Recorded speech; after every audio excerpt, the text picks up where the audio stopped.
The new Moorland Centre, the first of its kind in the UK, was officially opened by the Duke of Devonshire on the 14th of September 2006 and is located on the site of the old Fieldhead Information Centre at Edale. Its purpose is threefold: to provide a new visitor centre for people's education and enjoyment of the moors, a research centre to bring together in one place existing research on the internationally important habitats, and community facilities for local people. The building is designed to blend more readily with the environment, its shape evocative of the moorlands behind. It is fuelled by an eco-friendly ground source heat pump and has a living roof of low-growing sedum. This both reduces the visual impact of the building and shows how flora can improve insulation values in a moorland project. The new Moorland Centre demonstrates how emerging sustainable technology works using natural forces. It is not intended to replicate traditional architecture based on the technology of several centuries ago. It is quite clearly intended to look ahead and protect our moors for the future. And it has been the role of the Moors for the Future Partnership to deliver this building as part of their 5-year, £4.7 million project. During this podcast we will hear from people involved in the build, but first Christopher Dean, Programme Manager for Moors for the Future, explains a little more about the partnership. The Moors for the Future partnership came about because here in the Peak District we have some catastrophic areas of damage to the moorland areas in the Peak District. There's a number of reasons for that. One of the major reasons is we've got two big cities either side of us which during the Industrial Revolution were producing massive amounts of atmospheric pollution which have acidified the peat. We've also got large numbers of visitors and occasionally fires have broken out in the middle of summer and stripped off the vegetation off that peat, and what we're left with is large bare areas of moorland.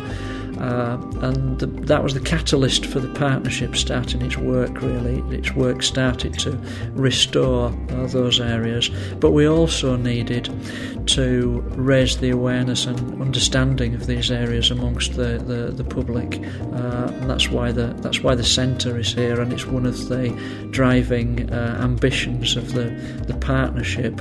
And the partnership is made up of all three local water companies, organisations such as Natural England, Environment Agency, moorland owners, the National Park Authority and the surrounding local authorities that have all come together to raise the awareness of these moorlands, to carry out conservation works, to bring these moorlands back into a pristine condition, and to carry out research work so that we fully understand the importance of these moorlands and how to protect them into the future.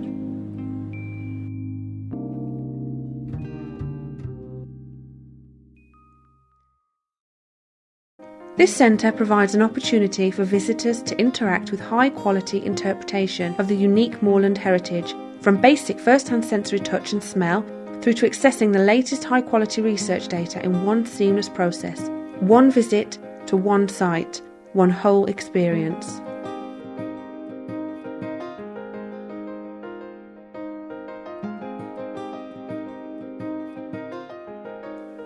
It was Bauer Matin Architects who were handed the responsibility of designing a building that met the interpretive and sustainable criteria, and Dominic Shaw explains how this was created. The project at Edale, the Moorland Centre, was one of the most interesting we've done in a long while, really, because it brought together various themes, not just the design themes, but the environmental themes. And I suppose one of the key driving motives was the idea of the building also being interpretive. Something we picked up from the brief was the idea of it as an interpretation centre. And so the idea of interpreting the hills, what was going on in the hills and the diversity of habitats and so on, was all interesting, that could find parallels in the building. And so the building that we've designed is a sort of miniature version in a sense, and what we've tried to do is reflect forces of nature in the building as well. And we've concentrated on the main elemental themes of the earth, the sky, water. And so the earth is expressed through the dome shape of the building.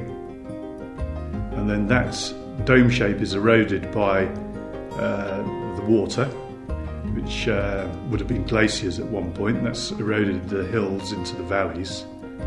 And so what we've done there is we've taken a glass atrium through the centre. That brings light down into the building.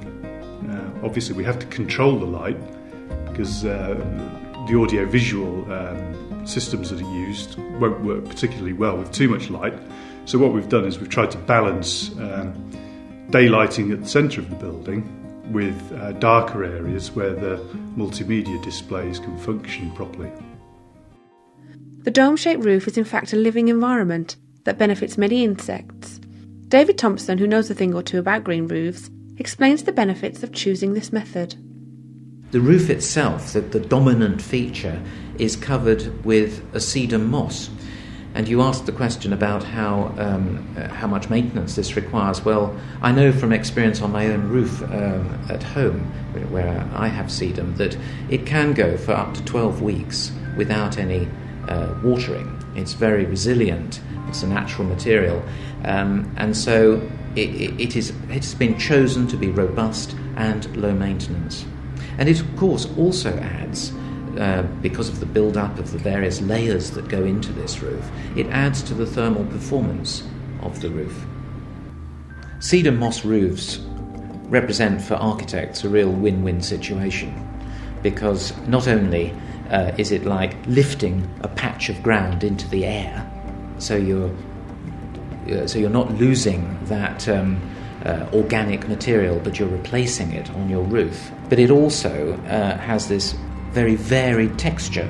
It changes with the seasons, and according to how dry the conditions or how wet the conditions are, it will almost change colour. It can be redder when it's dryish and greener when it's flourishing, but it's a very resilient plant.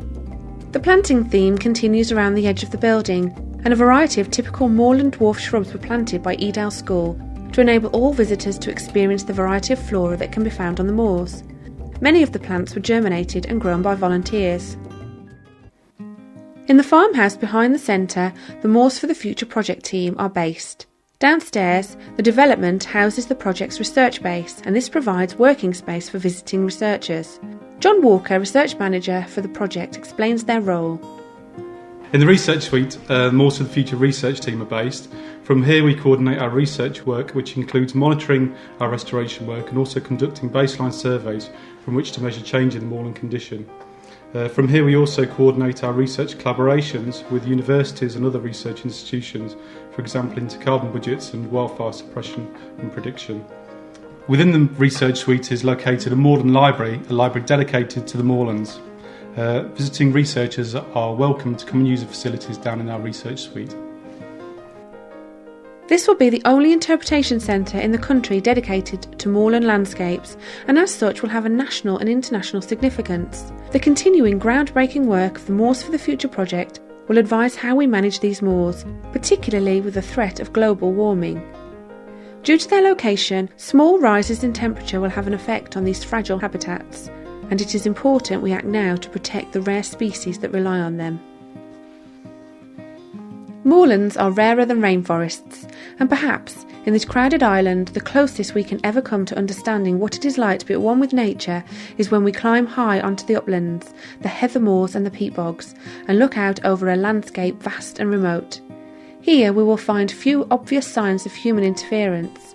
Here, with the complexities of modern life left far behind, we can begin once again to sense the wonders of the wildness, the freedom of nature. The value of these precious places cannot be doubted, and here in the Peak District, safeguarding our moors for the future is one of the greatest challenges we face.